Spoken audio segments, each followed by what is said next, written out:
prisrčen pozdrav. Danes sem si izbrala temo poslanstvo žene.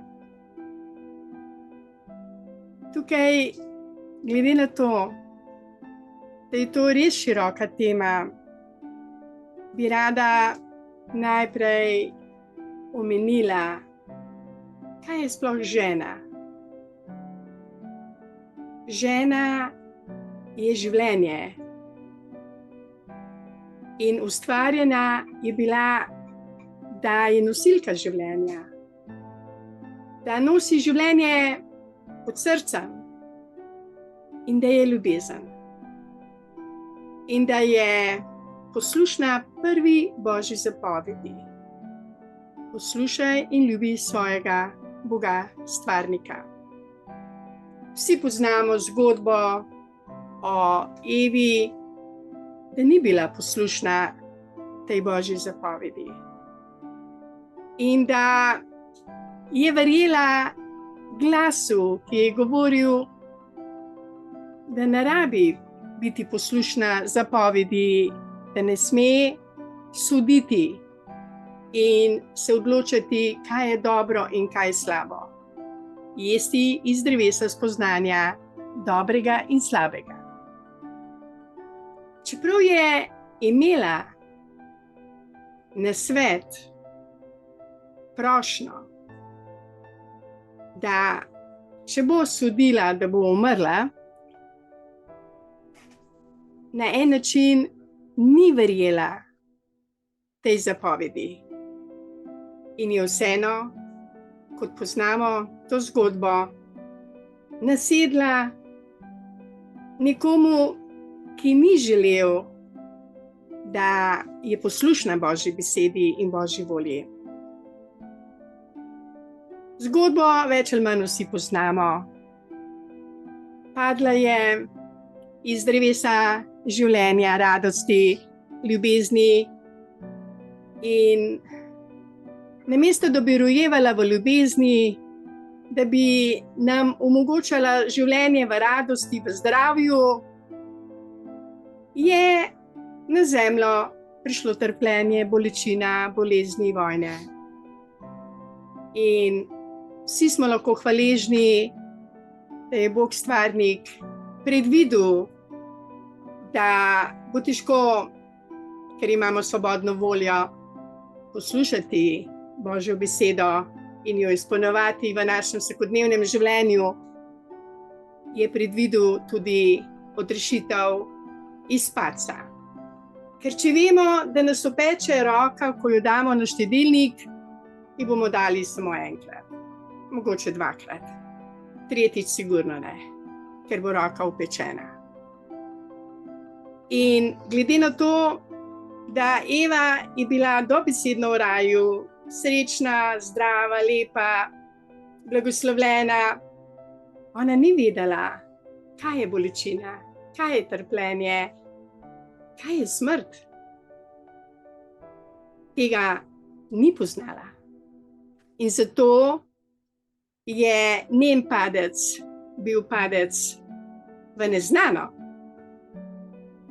In iz tega padca smo vsi, prav vsi, dobesedno odrešeni z zapovedjo, da se moramo odločiti za brezpogojno ljubezen.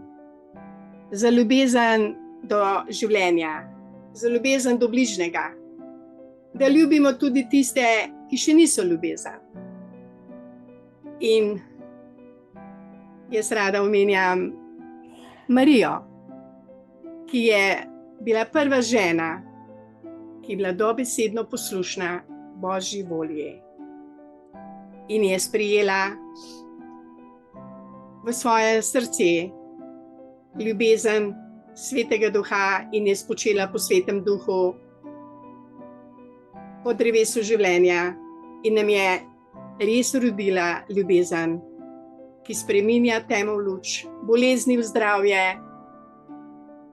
kajti Jezusa, ki ga je rodila, je nam darovala.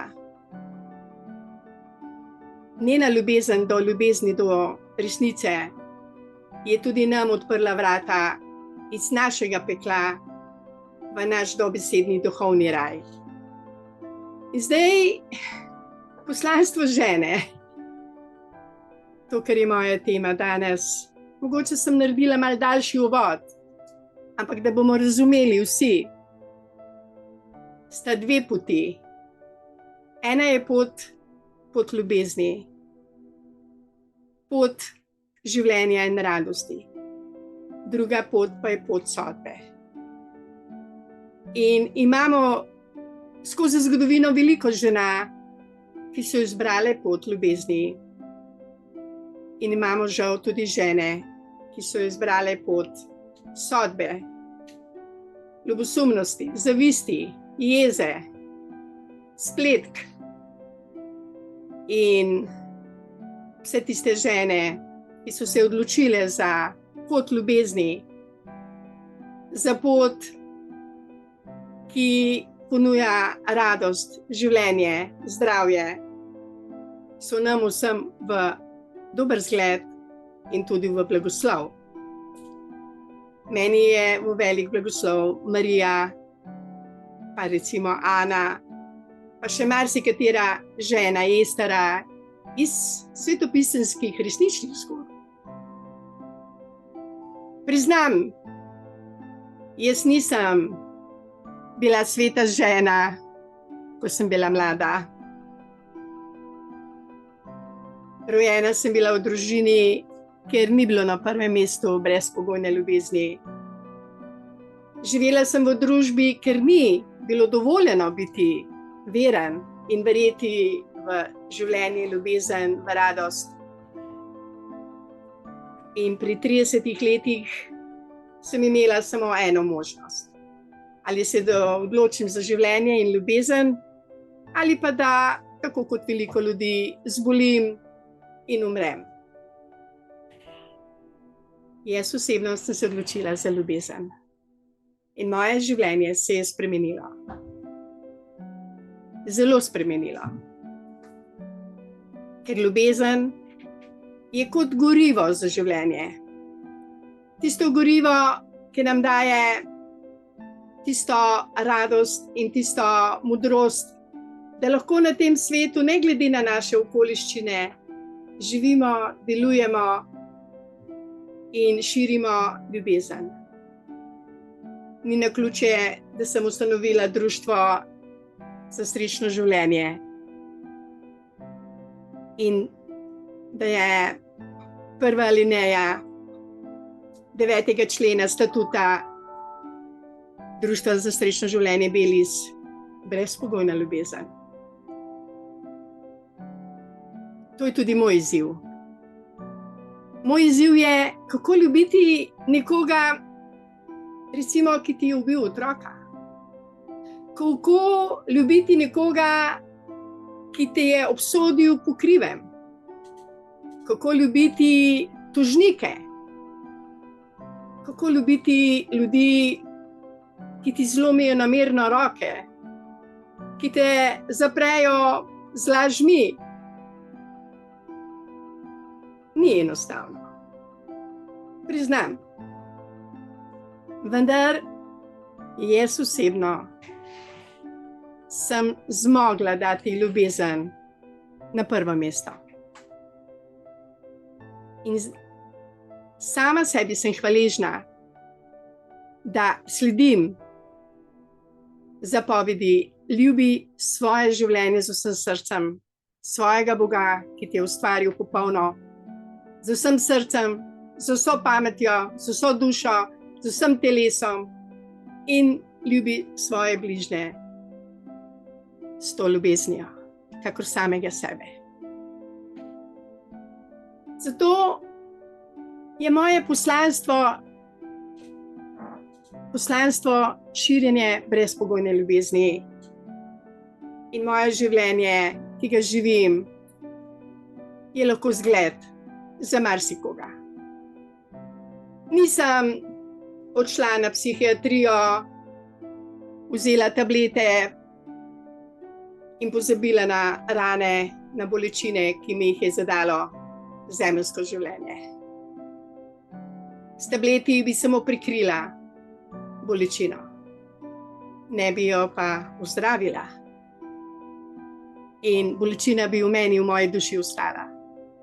Lahko bi tudi popila liter vina in bi z vinom navidezno rešila svoje najgloblje bolečine, razočaranja, svojo jezo na sistem, na vse, kar se je dogajalo skozi moje življenje po 30. letu. Lahko bi tudi se zakadila, zadrogirala. To je enostavna pot. Preprosta, vendar ne daje rešitve. Mogoče za 5 minut, za en dan, mogoče celo za 3 dni. Ne da pa rešitve za življenje, ki ga je treba živeti vsak dan. Danes, jutri, pojutrišnjem, čez en teden. In bremena, ki jih ne odložimo, so vedno težje na naših ramenih. In potem potrebujemo vedno več alkohola, vedno več tablet, vedno več poživil, da to lahko prenesemo. To so lažni pomočniki za srečo in radost. In jaz kot poslanstvo vidim, da se vsaka žena odloči, da bo vse svoje situacije in vse svoje življenje posvetila brezpogojni ljubezni. Da bo sprejemala to brezpogojno ljubezen, ki je brezplačni dar iz neba, kot nevidna voda življenja. In da bo s to ljubeznijo blagoslavljala situacije, ljudi, se zahvaljevala tudi za tiste ljudi in situacije, ki so za njo boleči. Ker le ljubezen nas obvaruje vsega hudega. Samo ljubezen. In moje poslanstvo kot žena je, da sem to, kar sem, in da to živim, ker sem se jaz tako po svobodni volji odločila. In želim si, da bi se prav vse žene odločile za brezpogojno ljubezen, da bi to živele v okviru svojega življenja, ali so same, ali poročene, ali že imajo otroke, ali so aktivne v družbi, ali so že upokojene, mogoče celo vdove, ker ljubezen je edina pot do popolne radosti in popolne sreče tukaj zdaj in za vso večnost. Hvala lepa za vašo pozornost.